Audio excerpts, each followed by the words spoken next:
मु एक्चुअली प्रथम थर पर कमिटी को आसिली किंतु पूर्वर 39 वर्ष धरिकी ये कार्यक्रम होची।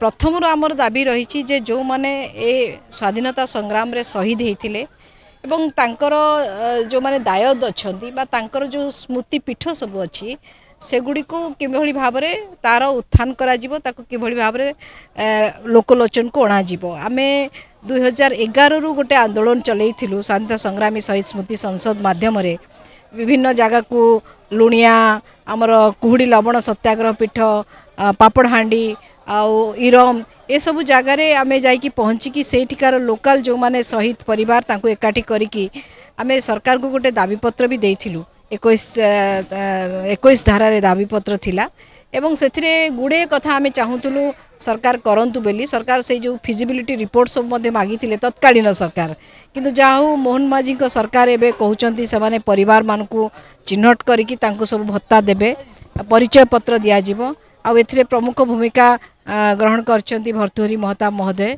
आउ सबुठ बड़ कथा होची आज हरिकृष्ण डॉक्टर हरिकृष्ण महताबकर जयंती दिन ये सब कथा जितेबले घोषणा करा जायछि आ सेटा सरकार करिया पई आग्रह प्रकाश करिसंती सेति पई आमे तांको धन्यवाद देबु।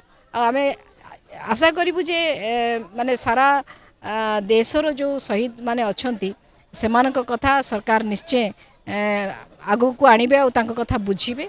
कारण ऐतिह्य को जदि आमे भूली जिबा आ छोट जो पिला माने नेक्स्ट पीढ़ी आछंती से माने जे ताको मने पकेबेनी बा जानि परिबेनी ताहले निश्चित भाव में आम देश बा आम जाति पछकु चली जिवो।